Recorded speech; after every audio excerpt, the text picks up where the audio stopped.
Hey there, super friends. It's Joey with Last Point Gaming. Today is Thursday, November 18th, 2021. How y'all doing?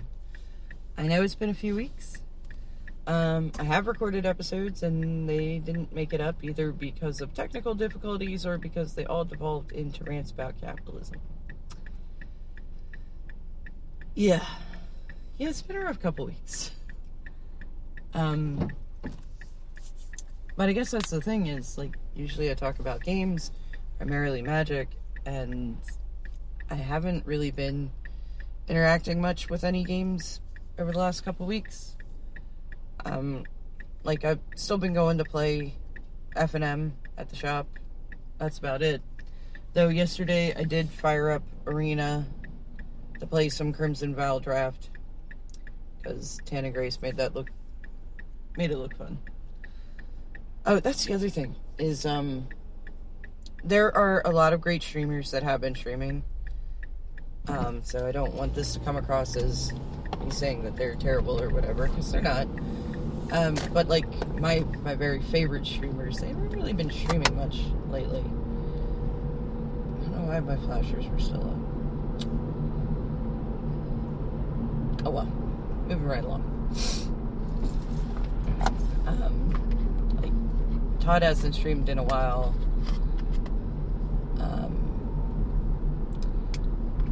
Ross, of course, it's become like a running gag.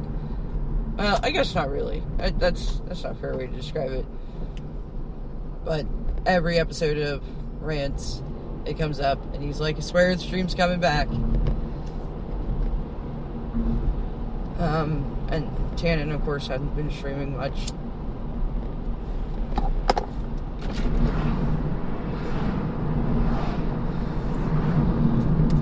Though since Crimson Vow has come out, he's gone live a couple times. So yeah, I don't know. I just haven't really been plugged into content. So of course, I'd mentioned before, I'm on the Tiki-Takis now. I don't really make Tiki-Takis, but I watch a lot of Tiki-Takis. Maybe kind of a problem, I'm not sure yet. We'll find out together.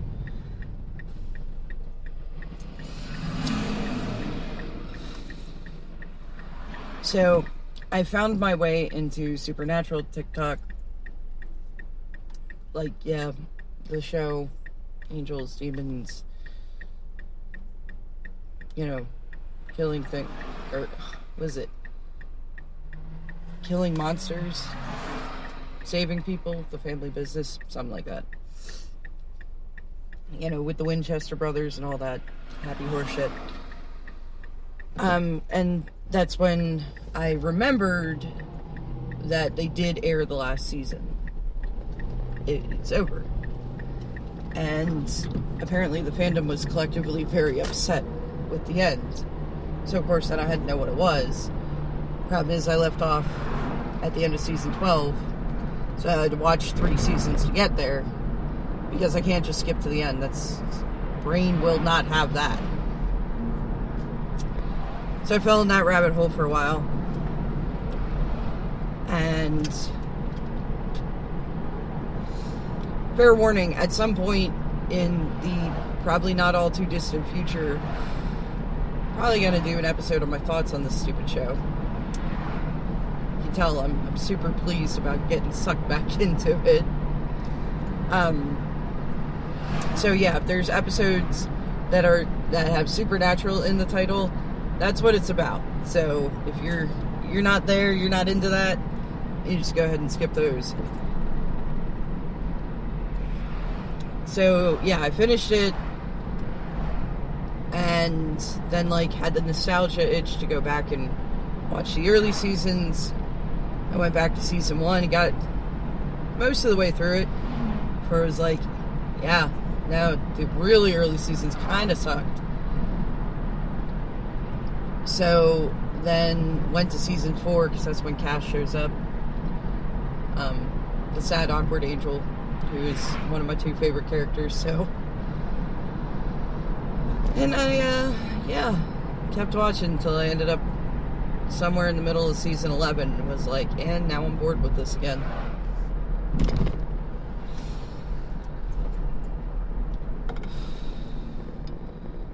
then because Sage sends me a bunch of My Hero Academia cosplay TikToks, because they are very, very into My Hero Academia, I am on My Hero TikTok too. And I finally broke. We were supposed to binge watch it all over Thanksgiving break, and we may still do that. Just a rewatch for both of us. Because, yeah, I watched all 5 dub seasons now. I don't know. It's really been about the mindless entertainment. Like, just stuff that does not require engagement. I think I'm, a little, like, extra super skippy burned out right now. Like, my general operating status is burnout. And we've just reached a new level. Yep. But it's alright. It's alright. Still getting work done. Doing stuff for my day job.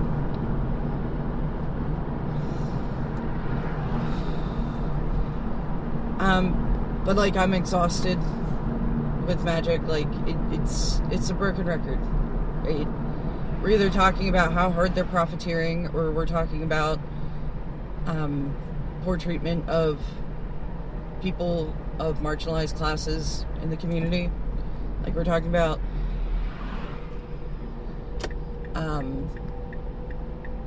you know, how I don't want to call it dangerous, but like predatory, I guess, the arena economy is.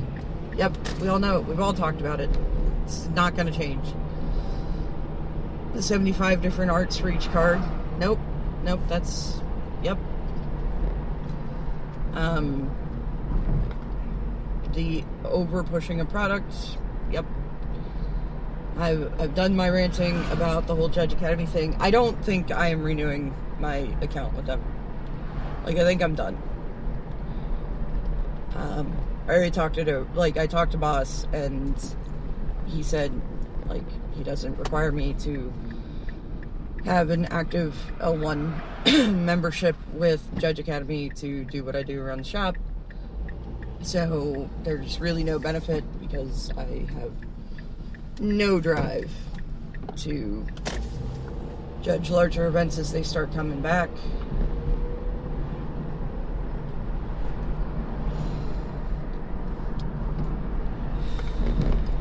I mean, if they even start coming back, I don't know. So I don't need an account from them.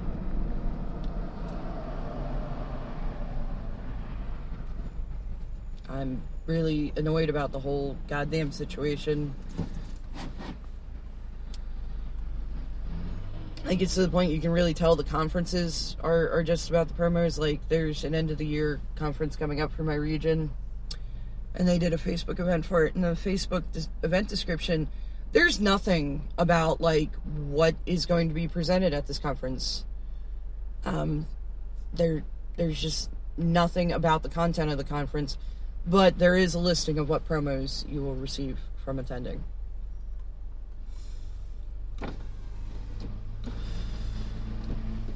I mean, it's in a couple weeks. They don't really seem to have it nailed down, because there was a post in the Judge Academy Facebook group. So I, of course, asked them, like, you know, what topics are going to be covered? You know, because that's really what's going to determine whether it's worth my additional time. And it's like, well, deck checks. We know we're going to talk about that. And the rest is still in the planning phases. It's like December 4th. And, like, I'm not trying to throw shade at whoever's organizing this or anything, no. Because guess what? They're all volunteer, too. You know, there's no support from Judge Academy to do these things. There's no prepared presentation materials or, you know, speakers from Judge Academy. Again, like, there's just nothing that Judge Academy is doing. There's no benefit added, except I assume that how this works is they're going to ship the promos for the attendance to the person organizing the conference, and it's going to be their job to ship them out to the individual attendees.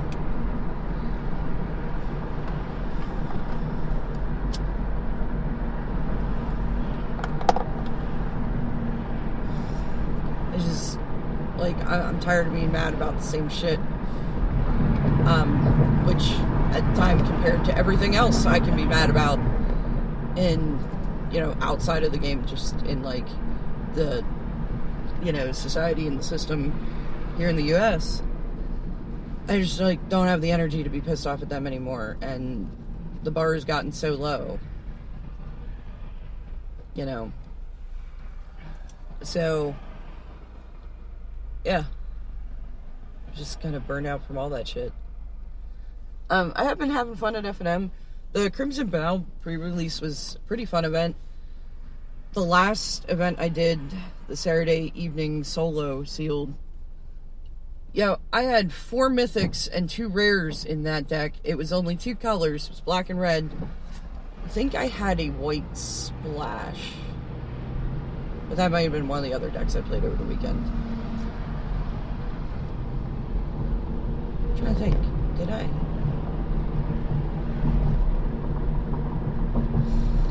No, I think that one was straight black-red. I had, like, Soren Markov, or Soren Grim, whatever the Soren from the set is. Blood Vial Purveyor, the Flippy Vampire that's a 1/3 on the front with flying, and she has the 3 choose each one up to 1 time abilities. One of them is Transformer, which... Yeah, okay, the first time I played her, I didn't realize you didn't have to go through all 3 of them. So you can transform her right away. At the beginning of your combat step, you pick one. Or you can, use her Edict ability to clear away a creature on your opponent's board. Or get some card draw. And then on the backside, she's like a 3/4 flying lifelink death touch with a pump ability. Oh my god, round 2, I ended in a draw. Because I missed lethal on board with the pump ability. It's Incited Rabble all over again. Can't believe I did that. I, got my opponent to 1. Couldn't find an extra damage, but I had, a billion lands up, so could have easily... I don't know if I was attacking with anything else that would have gotten the buff, but she would have. So...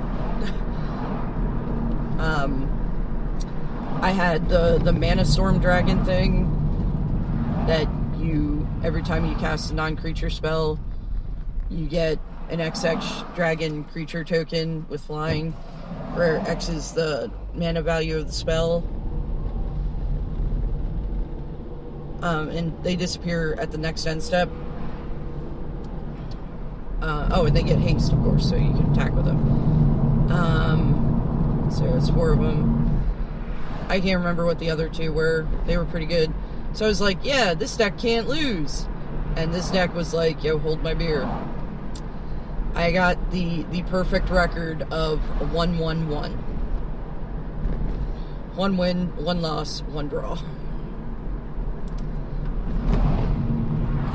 I didn't get to play in the 2-headed giant. My usual 2-headed giant partner was not available for this weekend. And, I couldn't get another one. But we ended up only having 4 teams. The attendance for this pre-release was very light. And this, again, ties back into just, bitching about WotC things. Do you know why the attendance for this pre-release was so fucking light? Because we just had a pre-release 6 goddamn weeks ago.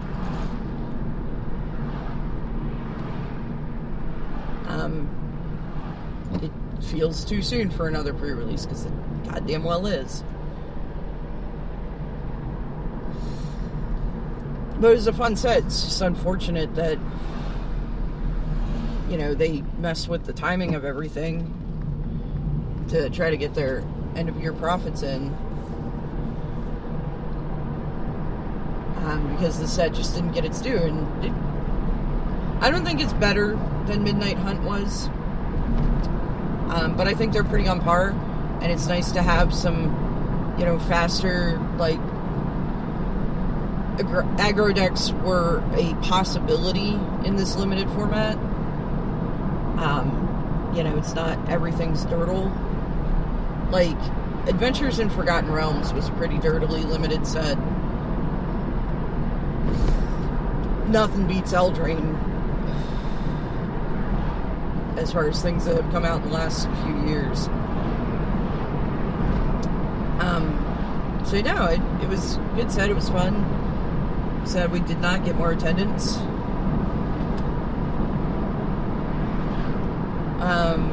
I've done some. I think I'm on my second draft on Arena. Yeah, I finally reinstalled that. The first draft I did a traditional draft, and that I think I went 1-2 in that.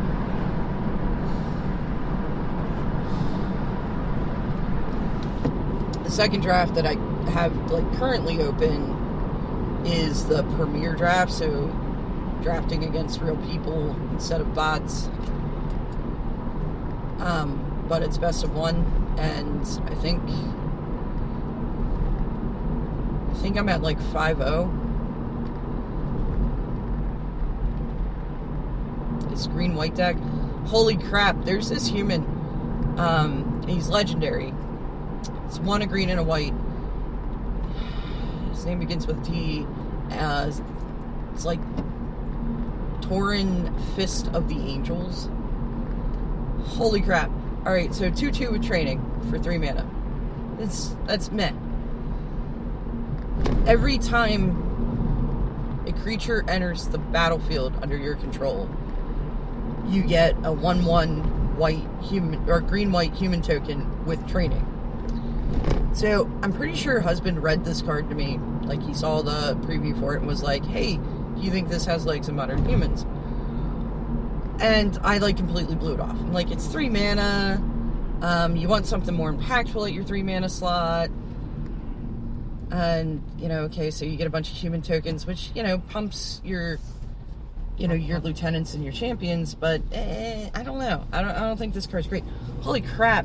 No, I'm pretty sure this card does go in Vile Humans. It's good for post-board wipe to recover your board. The fact that these tokens have training is...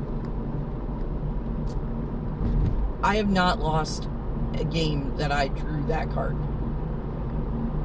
Because it just gets so out of control so quick. And they're these crappy little human tokens, so nobody wants to waste removal spells on them. But the problem is as long as you have bigger creatures around them, they get bigger. It's... Yeah, no, this card... I think it might be a 2 of. I'm not sure it's a 4 of or whatever because it's legendary. But yeah, I think a 2 of in Modern Humans. So I'm gonna try that out at some point. Oh man, we're gonna be sitting in line for a while. Because I think I found what it is that causes my pause recording to cut off. It's if it disconnects from my Bluetooth. So if I get out of the car, it'll cut the recording off, which really sucks. But the line for coffee is very long, but I need it, so.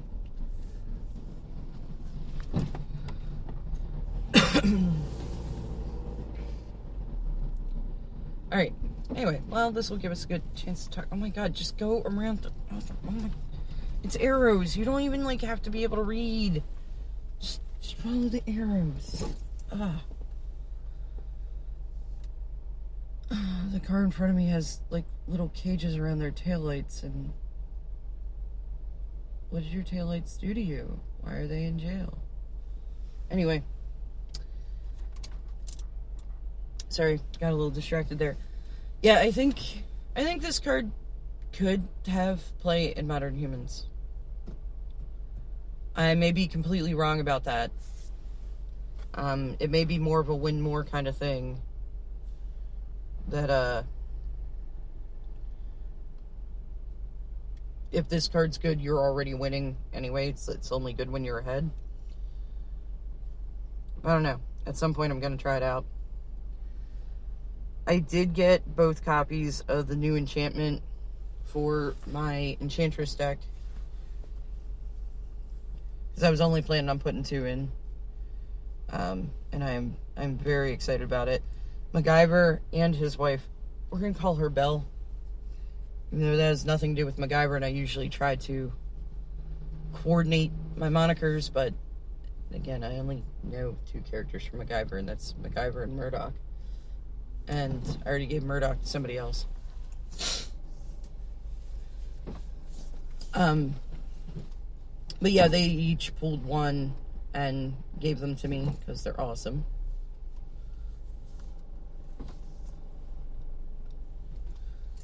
So I'm really excited to try that out on Friday.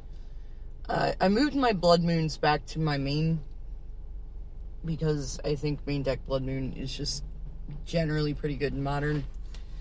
I did that 2 weeks ago, so the FNM right before the pre-release, and of course at that particular FNM, the Blood Moons ended up, like every opponent I played against, they had little relevance.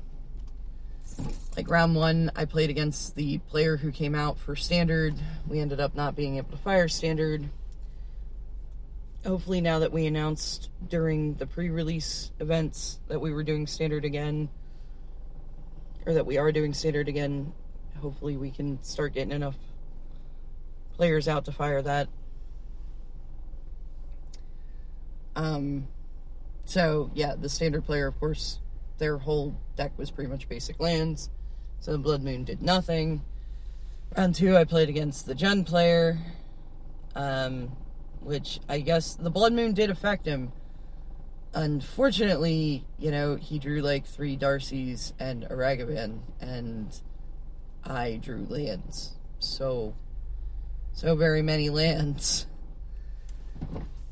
So yeah, that didn't go well for me. Then I played against Naya Werewolves with an astounding amount of basic lands. Like, yeah, Blood Moons just didn't help in the matchups I was playing, but, you know, it was fine.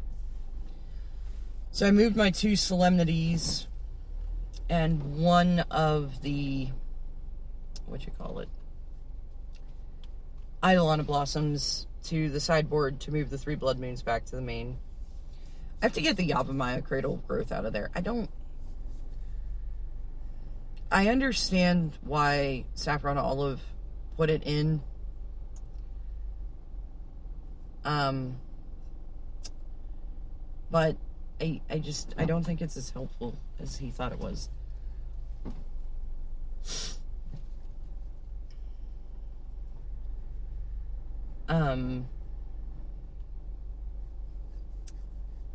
Let's see here.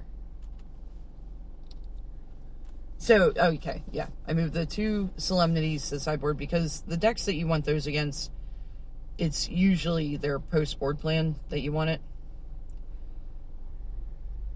I don't know, maybe I could put 1 back in the main deck.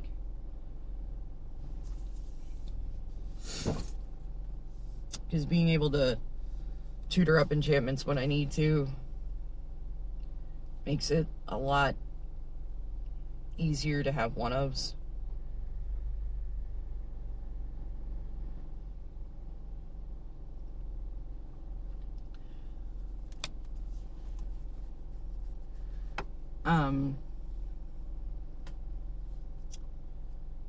And yeah, 1 Eidolon of Blossoms, because I don't feel like you really need the Eidolon of Blossoms in the deck. Is your least efficient Enchantress effect, because it's 4 CMC or mana value, whereas your other 2 are 3 and 2. And sure, you get to draw a card right away because you get to draw when it enters, but Constellation triggers when an enchantment enters the battlefield, not on the cast. So, you know, counterspells and stuff are counterspells, or killing your Eidolon of Blossoms with the spell in the stack, like, reduces its effectiveness, whereas with Sithis and Enchantress's Presence, you're still going to get the card draw either way. I'm real excited to see how the new... So it's 2 and 2 white, if I recall correctly. I know the mana value's 4. I don't remember if it's 3 and a white or 2 and 2 white. I'm pretty sure it's 2 and 2 white. Every time you cast an enchantment spell, you get an XX flying spirit, where X is equal to the number of spirits you control. Or no, it's an XX spirit, it's not flying. Once you control 7 or more enchantments,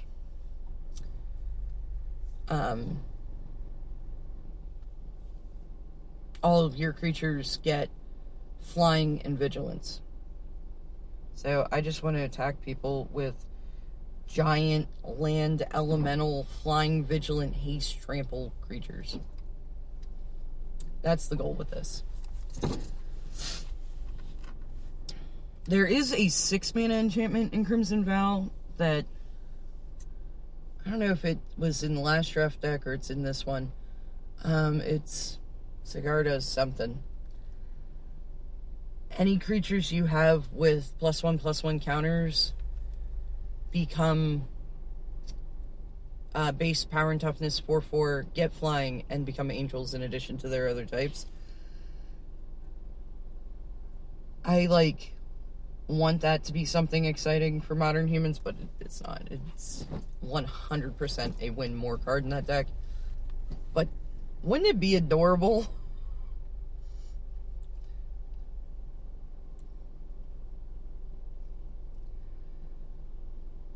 But yeah, no, I've been having fun with the draft, and I enjoy going to FNM. I don't know if it's about playing the game or, seeing all my local community, but I enjoy going. Probably going to do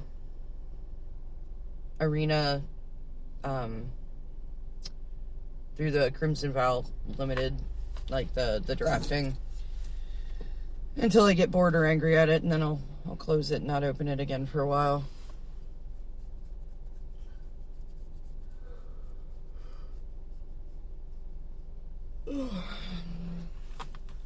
But yeah, it's been fun. I know Tannen was saying he ends up drafting pretty much the same deck a lot. I don't know what the generally accepted archetypes of the format are. But green-white seems to be pretty strong. There's not a lot of removal, though. Black definitely has the best removal in the set.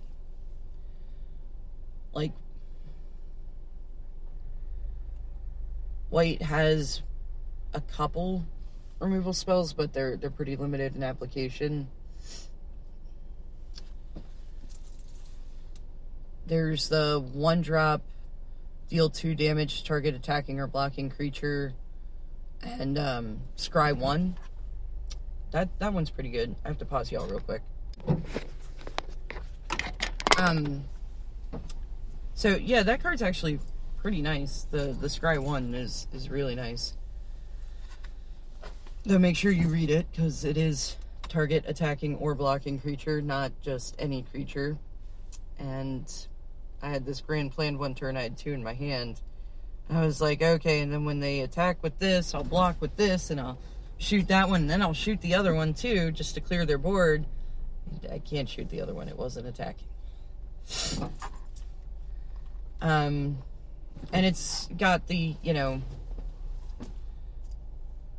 it's 1 and a white to, I don't know if it's destroy or exile target attacking creature, and then it's got the cleave cost. It's I don't know, 4 and a white, 5 and a white, to just remove target creature without the attacking limitation.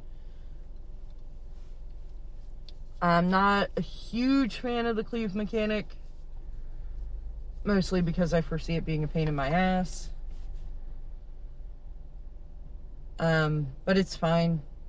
You know, again, like, I get they have to explore new design spaces and everything.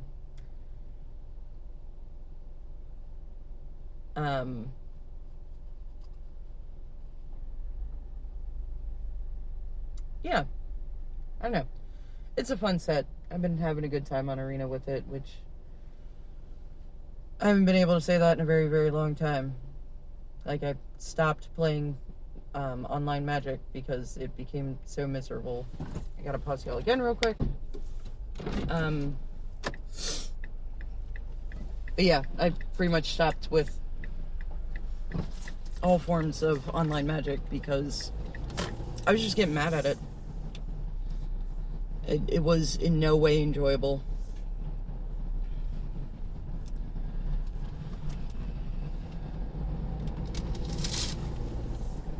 But, I don't know, I think since we're back to in-person play at the shop, maybe I could go back to idly playing some Arena. I'm trying to, you know, distance from Blizzard, of course, from, like, the Hearthstone gameplay and, like, not give them money because of that whole situation. So I haven't had a good, like, kind of idle time sink.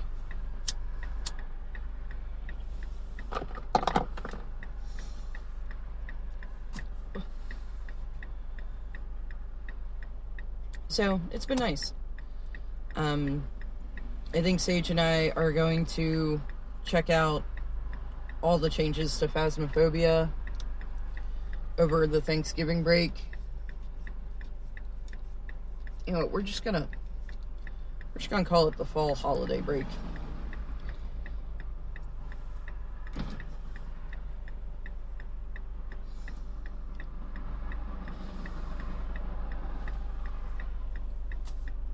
Anyway, yeah, I think we're gonna check out Phasmo and see if it's still playable for us or if it's become too hard.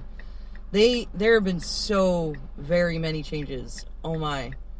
They added new ghost types, they added new evidence types, they reworked all of the evidences for all the ghosts. So if you knew them all before, you don't now. They've changed a lot visually. The journal's different now.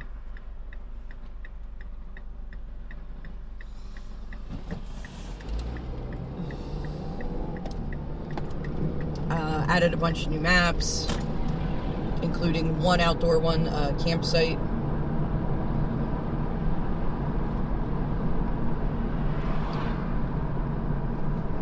I don't know if this is like trying to keep up with, like, two new similar style games have come out. Now, I say similar style, they're both like, you're a paranormal investigator, go in and find the ghost, determine what the ghost type is. But for these other two games, it adds the step of the, like, exorcism or the cleansing. And they're similar in that they share those key aspects. But they're still very different feel. There's Obsidio, which looks pretty badass. Looks way out of my league.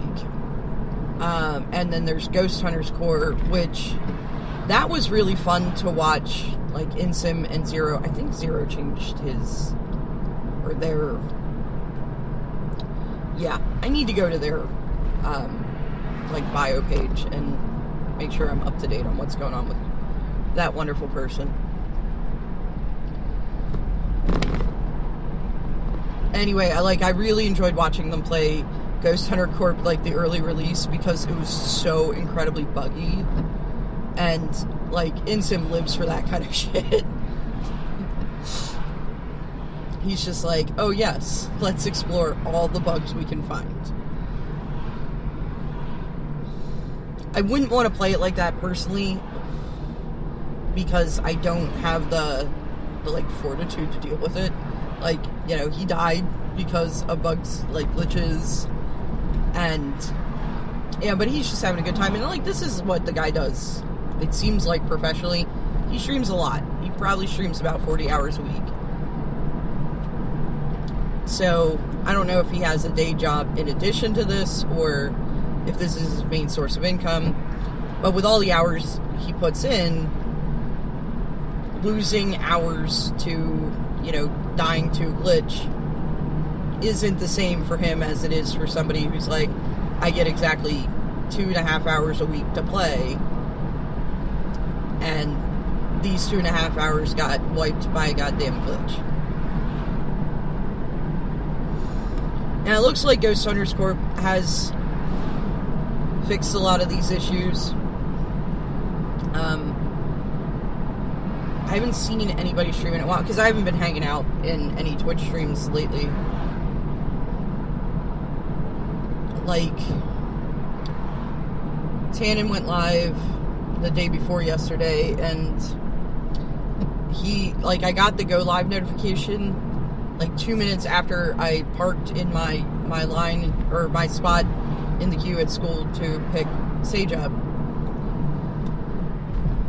It was like, and the time he went live before that, I got the notification like 5 minutes before I was leaving to take Bird to an appointment.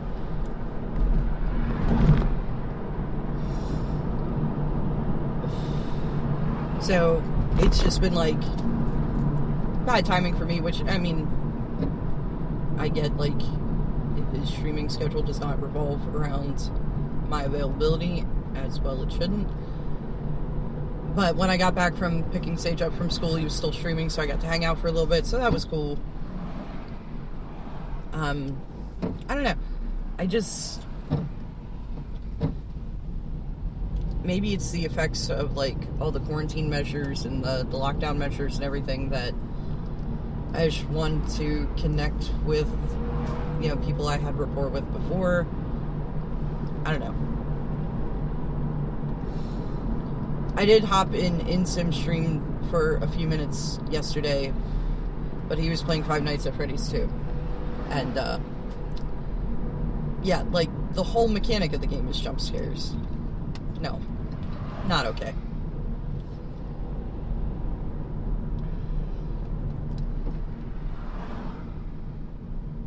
But, I don't know. Now that I'm out of other content I'm binging through, I'll probably start scoping out who's live on Twitch again and hanging out in some streams again. Have some fun things to talk about.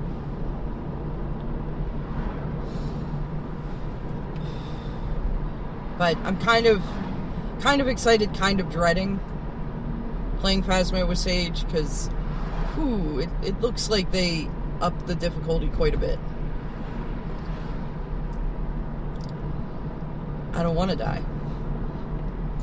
Thus far, I have not died in this game, and I would like to keep it that way.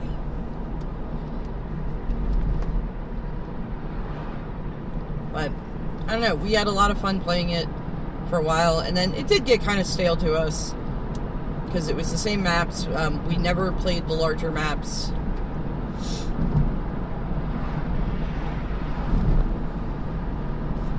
And we avoided the farmhouses when possible, because they just creepy as shit.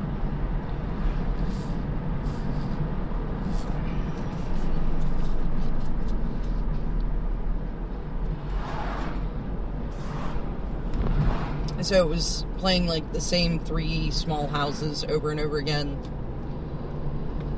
And then they did add the one new smaller house, so we played that one a couple times.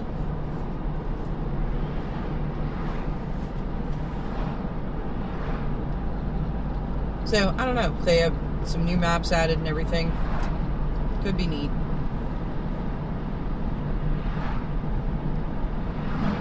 But yeah, I don't know. I just really haven't been doing much active, like, engaging. It's just been mostly... Yeah, I watched all of the My Hero Academia. Because, it's pretty decent. I had my anime phase where it was like, yes, anime is the highest form of animation, back in high school. Sure, that community can be toxic too. There's a lot of gatekeepy nonsense of, oh, so you think you're into anime? Have you watched all of these? Well, no. I mean, I have a few favorites, like, I really like Trigun, Cowboy Bebop, of course. Come on. Of course I like Cowboy Bebop. Double Hunter Yoko had its charm. Iria Zerum Hunter was pretty decent. That's not a series, that's a movie. Of course, I enjoyed Full Metal Alchemist.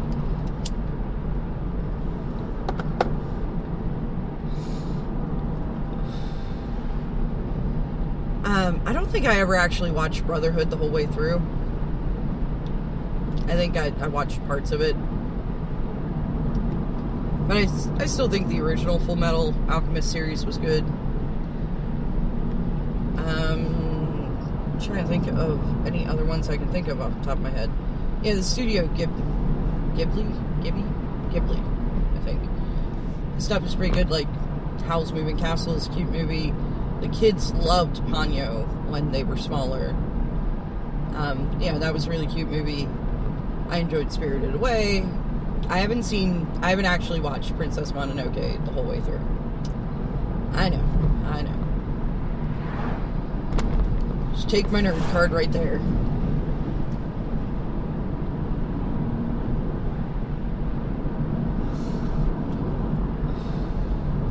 But I know, like, I'm older than the target demographic for this show. But it's still, you know, it's a fun watch.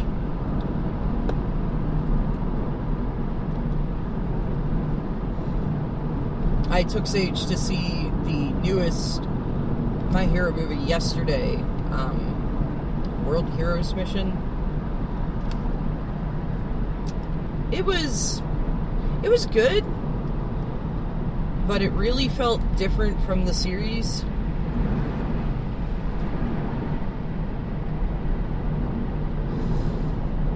And, like, my favoriteest character got a brief cameo. I don't even think he had any speaking lines. That's, of course, Shota Aizawa, aka Eraserhead.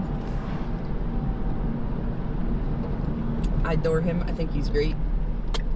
It was nice to see President Mike get kind of more screen time. He is very much a side character in the series. I like the fan cannon, which I believe we call fanon, that Aizawa and President Mike are married.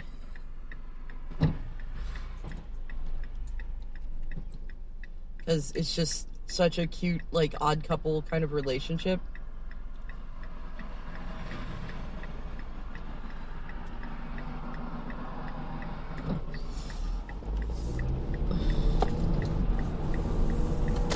But yeah, that's really all that's been going on with me. There's a lot of stuff going on with the kids, but it's not really stuff for me to talk about. Not my story. I'm just a side character in it. We got the holidays coming up, which I'm excited for, like, time not working. But I think I'm, like, too tired to be too excited about, like, the actual holiday part of it.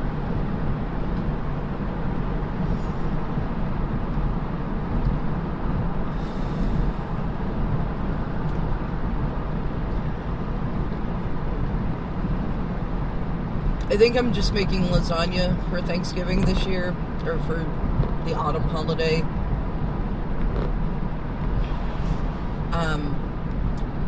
I still don't have a kitchen table. It is 3 remote workstations.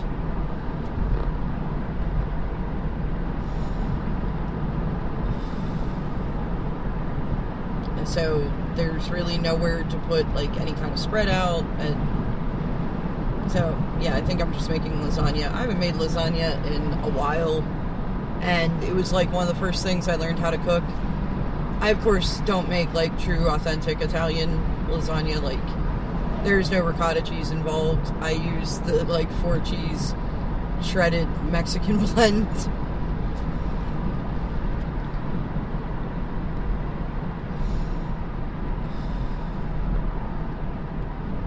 I don't know, maybe for this one I'll get some mozzarella and hand shred it, because when I make macaroni and cheese I hand shred all the cheese, and because pre-shredded cheese doesn't gel well, they actually like coat it in some kind of starch to keep it from sticking together in the bag.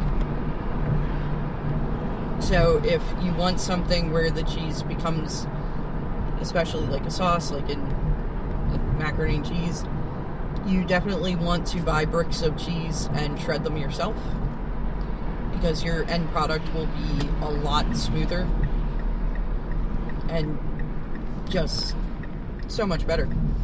But yeah, lasagna was like one of the first things I learned how to cook when husband and I moved in together. And he always really liked my lasagna, and I haven't made it in years.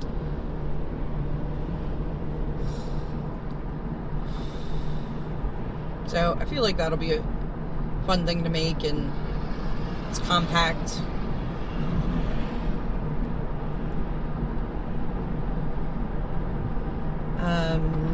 But yeah, that's where we're at. Sorry, there's not more exciting stuff, and this one was pretty light on gaming, more just like kind of general life update.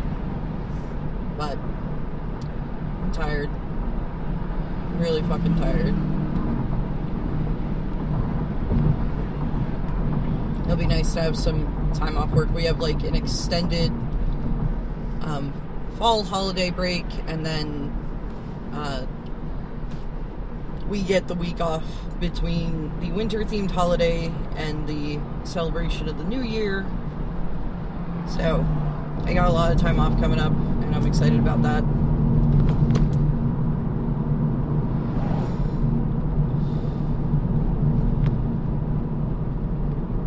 I'm excited for, some night before the winter-themed holiday, doing the annual drive around and look at Christmas lights with the kids.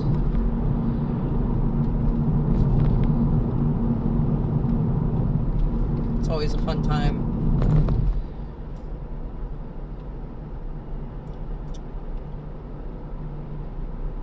But yeah, that's just where we're at. So I hope things are going well for all of you out there.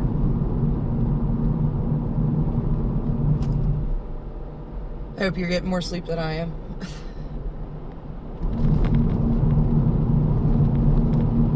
I don't know, why I've been sleeping so bad, too. It's, girly McToddler face is... So Sage was, one of those kids that had the perfect sleep schedule. They got up a little early in the mornings until they got a little bit older, but went to bed at 8, got up at 7. Bird was always a night owl, even as a baby. That was rough, and they very much still are. But Girly McToddler face is the second shifter. Usually by the time I get her to bed, it's somewhere between 10:30 and 11 o'clock.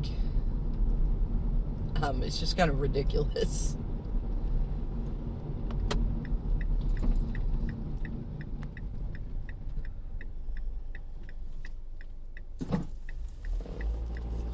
I also, I have trouble getting sleep at night. It's a whole thing. So, yeah. Crimson Vow, good set. It's not, crazy, super busted or anything like that. It's a good, solid set. I do like the limited format for it. I feel like the limited format is relatively balanced. Again, there's not a lot of great removal outside of black.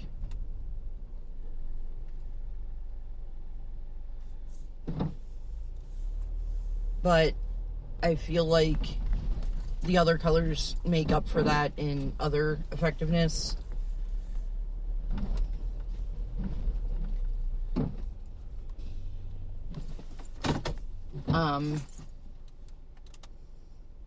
Like, I don't know what the standard's going to be like.